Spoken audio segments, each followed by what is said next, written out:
This is just a quick video to show you how to fit a replacement set of bulbs to a 2008 Mercedes CLK. That's the version that was produced from 2002 to 2009. It's a second generation. This car is fitted with halogen lights. It didn't have the xenon lights, and the standard halogen lights on this are like candles. They're famous for being bad, so I've decided to upgrade to a set of these bulbs. There were two options when I looked online. There were the Osram Night Breakers and the Philips Racing Vision. They both got similar results. The Philips seemed to last a bit longer. There are a few negative reviews about the Osram ones saying that they failed quite quickly, but much of a muchness, I think. I went for these. They were a good price. Bought them on Amazon, and I'm going to fit them now. For this car, you'll notice that I've got the H7 fitting. That's the correct one for the CLK. Also coming in H4, but you want an H7 if you've got the halogen lights fitted to the W209 series CLK. So I'm just going to do a quick video, show you how to do this. A couple of things to point out as we go along. I need to get the car out of the garage because it's currently in here and it's a little bit, I could get around the sides, but it's a little bit tight. So I'm just going to get the car out and then get to work, and I'll video my progress. So before starting, just one thing that you will need is some means of handling the bulbs without touching with your fingers. The grease on your fingers, if you get that on the bulb part here,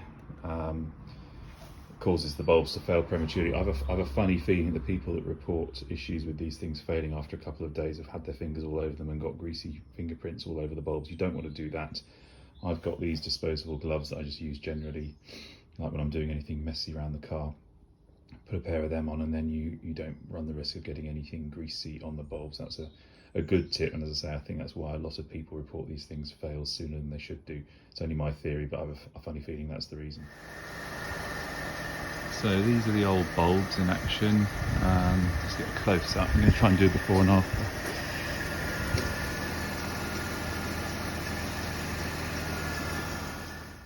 Okay, so to get the headlamp out, you see this black circle here. That twists and comes off to expose the light fitting, just to show you where that is in relation to the car. There's the front corner, and it's tucked down in here. It's that thing there. It just twists. I can't remember which way it twists, a quarter turn, then pulls off, and then you can pull the light out. And it's the same on the other side. I'll show you there. So somewhere down here.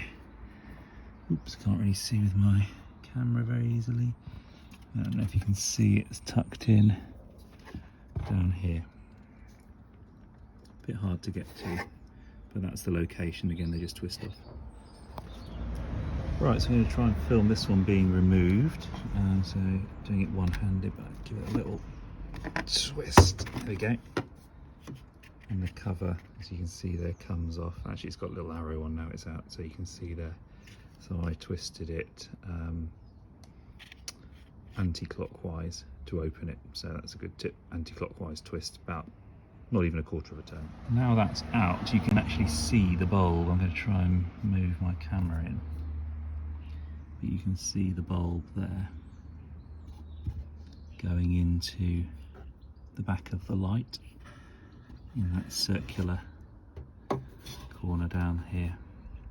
A bit hard to see with the camera, but hopefully you get the idea, and that just pulls out as well. Okay, so I've got the bulb out. Again, it's really hard to film this, but you can see down here it just comes out, and there is the bulb in its holder. And that's just come out of that circular housing that we took the cover off there.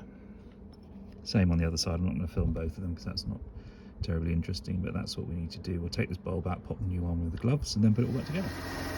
Okay, so I've got the bulb in. I'm just testing it. It's very hard to see in this light, but it is definitely whiter and brighter. It doesn't probably come out very well on the camera. But just remember, latex gloves when you're putting it in. You do not want to touch that bulb because you will compromise its lifespan. Right, I'm going to do the other side, and then that's the job done. Right, I'm going to show you the other side because it's not always straightforward to know what to do, and a lot of videos on this kind of thing assume too much, I think, if you're not very confident in what you're doing. So what I'm going to do is swivel this around. Actually, where I want to get to is just sort of in here, and kind of get your hand in down there, twist one way or the other. There we go, and cover comes off. Okay, put that somewhere safe, pop it on there, and then again I'm going to try and show you, but it's hard to get in here. I'm going to get my hand in, a little twist. I can't remember which way it is again. I'm used to anti-clockwise, I think it's a clockwise twist, and there's the bulb. And then these just pull out. They're stiff, but they do just pull out of their holder. So I'm going to take that out now and put the new one in. Okay, so I've been struggling to get the other one in actually, and what I thought I'd show you is how the one that went in successfully looks. So you can see the fitting position. So it wants to be wires towards the middle of the car, the two little flanges underneath those two star screws that you can see there. So I'm going to try the other side again. Okay, so I've got it in. Once you can actually see how it goes in, it's not too bad, but you just have to, it's hard to explain in the video, you just have to sort of fiddle around. It's taken me about 10 minutes to get that one in, but there we are. Right, so switch on, check the dash. Okay, no light out bulbs, which is good. Headlamps on. Let's go and have a look.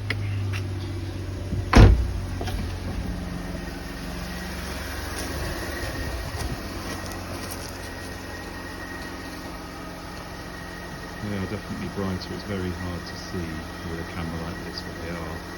I'd be interested to try them at night and see just what the difference is. But there we are. That's the job done.